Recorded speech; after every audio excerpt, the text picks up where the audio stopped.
Our next speaker is Lawrence Rodgers. He's the minister of the Westside Church of Christ in Baltimore, Maryland. He's a noted teacher, preacher, and community, known for his community leadership. We're living in a day where there's so much turbulence and unrest in our culture and society, and sadly leading the way is so many issues surrounding racism.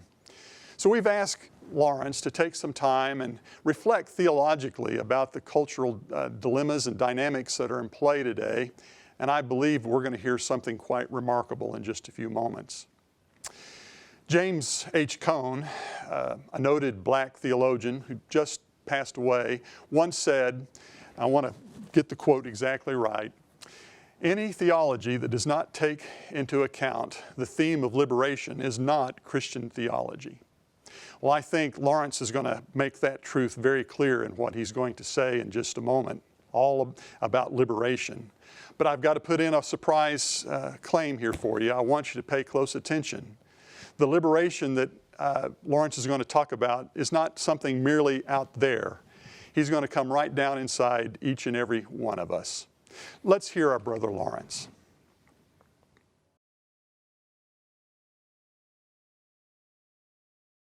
Brothers and sisters, as we look across the horizon, we see problems of sexism and people being mistreated because of their gender. We also see problems of classism and a mistreatment and unnecessary demonization of the poor. We see also bigotry of all sorts of kinds and varieties.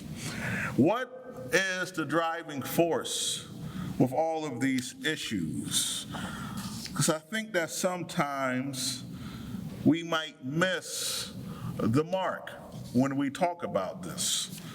Sometimes I think that many of us believe that people just hate people with darker skin complexion, or people just hate women, or people just hate the poor, or whoever they're hating. But I want us to take a deeper look, and while the end result might be hatred, where does it start at to get them to hatred? I'm reminded of the Psalm 106 and 19 through 20.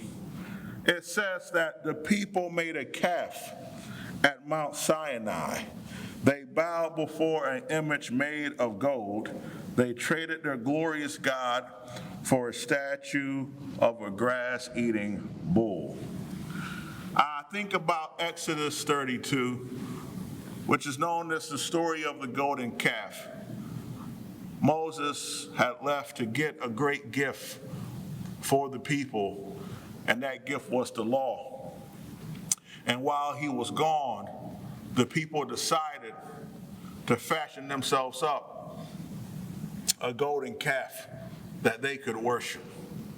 Moses comes back so angry, he throws the tablets, and the law is broken in the pieces that was written on those tablets. Thankfully, God blesses him with another set. But I think about this story, about how the Hebrew people were brought out of something horrible. They were brought out of enslavement, and God was trying to move them towards their future, yet they wanted to stay in the bondage of idolatry. What is the driving fuel of idolatry? What is it that pushes people to look and to seek out idols? And what are some of our idols today? Brothers and sisters, I would like to suggest to us today that a driving idol that fuels racism, a driving idol that fuels sexism, that fuels classism and ageism, and all sorts of bigotry is simply the mirror itself. I go to the Decalogue, Exodus 20. It says, "Then God spoke all these words, I am the Lord your God who brought you out of the land of Egypt, out of the house of slavery. You shall have no other gods before me. You shall not make for yourself an idol, whether in the form of anything that is in heaven above, or that is on the earth beneath, or that is in the water under the earth. You shall not bow down to them or worship them. For I am the Lord your God, am jealous. I'm a jealous God, punishing children for the iniquity of parents to the third and the fourth generation of those who reject me, but showing steadfast love to the 1,000th generation of those who love me and keep my commandments.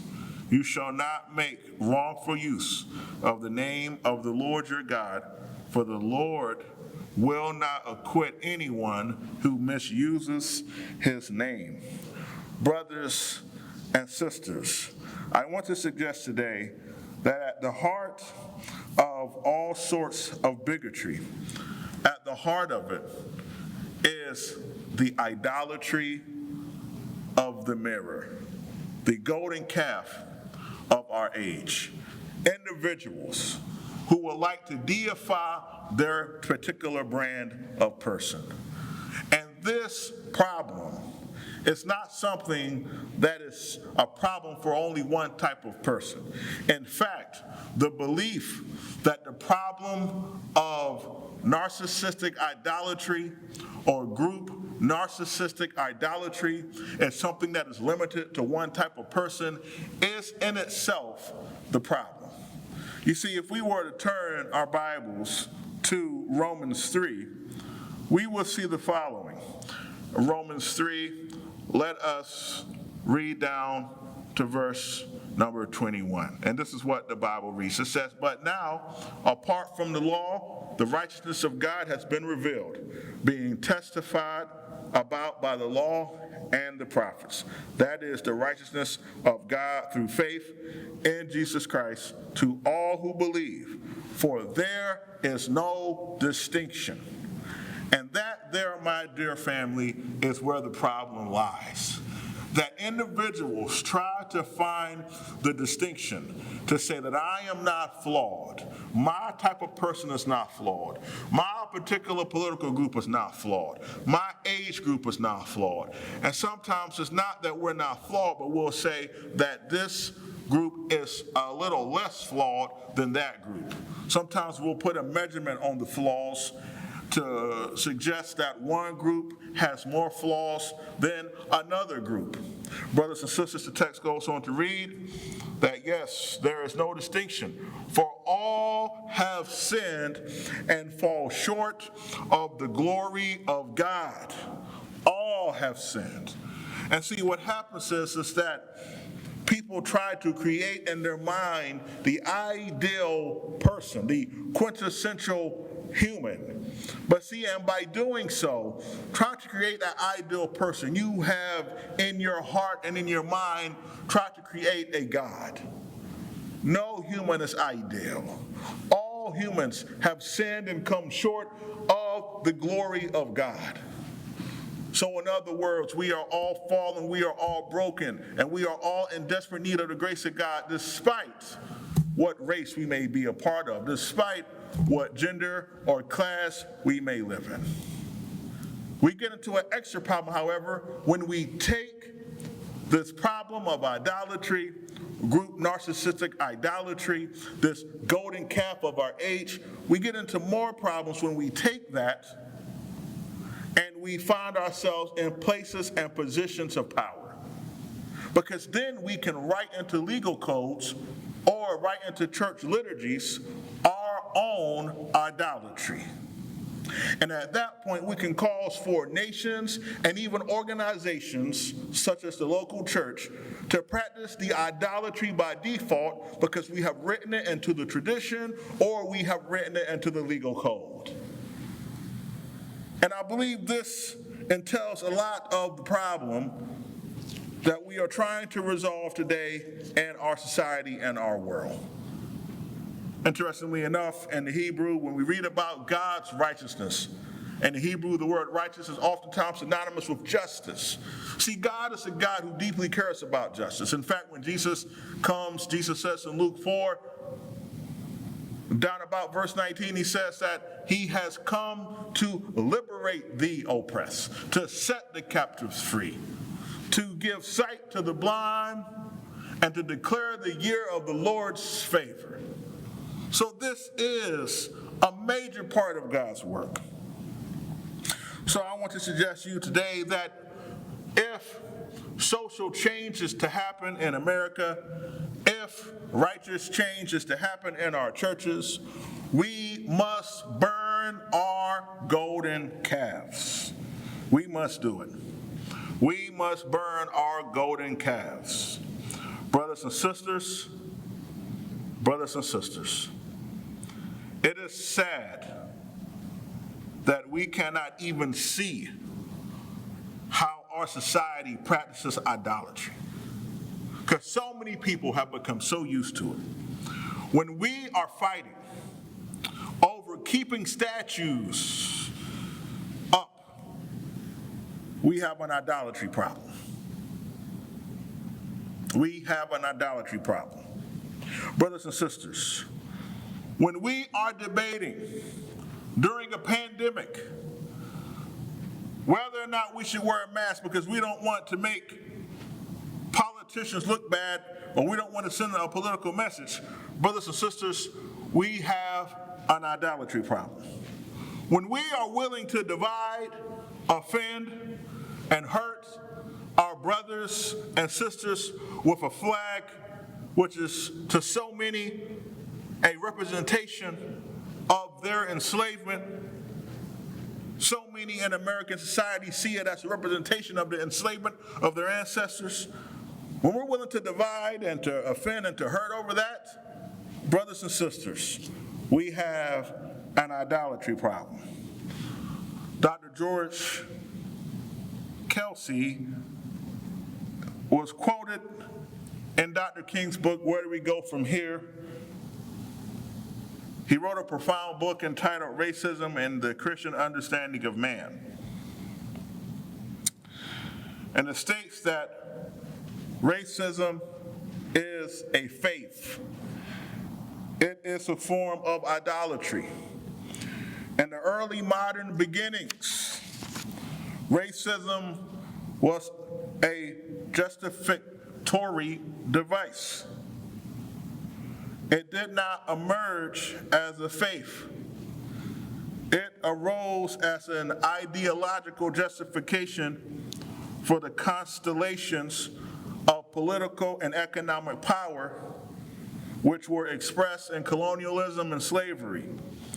But gradually, the idea of the superior race was heightened and deepened in meaning and value so that it pointed beyond the historical structures of relation in which it emerged to human existence itself.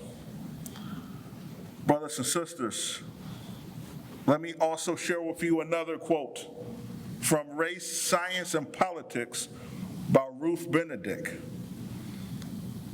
She expands on the theme by defining racism as the dogma that one ethnic group is condemned by nature to hereditary inferiority and another group is destined to hereditary superiority. It is the dogma and the hope of civilization depends upon eliminating some races and keeping others pure. It is the dogma that one race has carried progress throughout history and one can alone ensure future progress. Brothers and sisters, have no doubt about it that what Exodus 20 said in verse 7, you shall not make wrongful use of the name of the Lord your God, that is exactly what that is. When we start to say that God has created one race superior genetically or superior intellectually or superior morally, that is precisely what we are doing. Is that we are misusing the name of God. We are taking God's name in vain. Brothers and sisters, please consider this quote from Black Theology of Liberation by James H. Cone. He says that the white God is an idol created by racists, and we blacks must perform the iconoclastic task of smashing these false images. Particularly, he's saying smashing these images inside of our own very hearts and minds. But I think that not just blacks have to do this, but everyone. Any kind of God that you have created in your mind to look like you, to think like you, to talk like you, is a God that we all must do the iconoclastic work of smashing and burning down these false idols. Brothers and sisters, let me share another quote with you by Anne M. Clifford. She wrote this in her book, Introducing Feminist Theology. She wrote that in the United States, women church has largely focused on providing a space where women and men who support a discipleship of equals can gather for ritual and prayer that expresses a female sense of God and repudiate the idols of patriarchy. So here we have it again, that when we do not recognize that our very God is a parent, that our God is a spirit, that our God is not of flesh and blood, but God is a spirit, and according to John 4, those who worship him must worship him in spirit and in truth.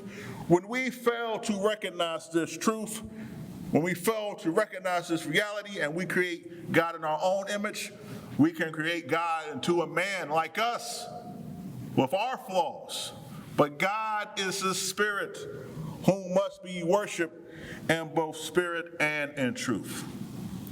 Finally, in the book Christianity and the Social Crisis in the 21st Century, which takes the thoughts and ideas of Walter Rauschenbusch and expands them to the 21st century, Dr. Cornel West writes this in the chapter called Can These Dry Bones Live? He writes, "Do not our contemporary troubles rooted in a free market fundamentalism that idolatizes a market way of life and an aggressive militarism that exalts violence as a preeminent way of solving conflicts and the escalating authoritarianism that slowly yet surely attenuates our rights and liberties in the name of a national security resonate with Rauschenbusch's prescient words.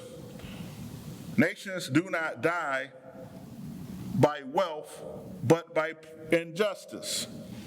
Progress slackens when a single class appropriates the social results of the common labor, fortifies its evil rights by unfair laws, throttles the masses by political centralization and suppression, and consumes in luxury what it has taken in covetousness. Then there is a gradual loss of productive energy and increasing bitterness and distrust, a waning sense of duty and devotion to country, and paralysis of the noble springs of the moral springs of noble action. Here we find again that even the idolatry of the marketplace, idolizing the marketplace to the point where we put the market over human lives, is a form of idolatry. Brothers and sisters, what is the message that I'm trying to briefly share with you all today? That when it comes to bigotry, we search for the idols. Where are the idols? When it comes to bigotry, when it comes to oppressing a person based upon how they identify and see themselves, or based upon their phenotype, or based upon how much money they have in their pocket, or based upon their gender, when it comes to doing these things, my dear brothers and sisters, we must search for the idol. Because it is only by the burning of that idol we have inward transformation? Brothers and sisters, I believe in laws, and I think we need laws. If it wasn't for laws being passed, we would still have slavery in America. If it wasn't for laws being passed, my dear family, we would still have segregation in America. Brothers and sisters, if it wasn't for laws being passed, my dear family, we would still have child labor problems in America. We would still have an unfair and grueling work week in America without rest. Brothers and sisters, I am just saying I believe in laws. However, I think that while we push for a better legal system and a better legal code, while we push for that, while we insist on that as God's children in this nation, as the ambassadors for God in this nation, as we push for that, we must also have inward transformation. And how do we get it? But through the searching of my heart, the examining of my heart, the finding of the golden calves, the dragging them out and burning them up. All of my idols have got to go. And I must worship and bow down to God and God alone. Not to myself, not to the mirror, not to the marketplace, not to my group narcissism, but to God and only God. Brothers and sisters, I thank you so much. You could watch so many lectures and so many seminars, but you've decided to watch mine today for whatever reason. And I pray that this was encouraging to you. I pray you will consider sharing it with somebody who you think it can be useful to. I want to thank the Siburt Institute for this wonderful opportunity. And we give glory to God all the time. And may God help us as a people to burn our golden calves. God bless you, brothers and sisters. Thank you for this time.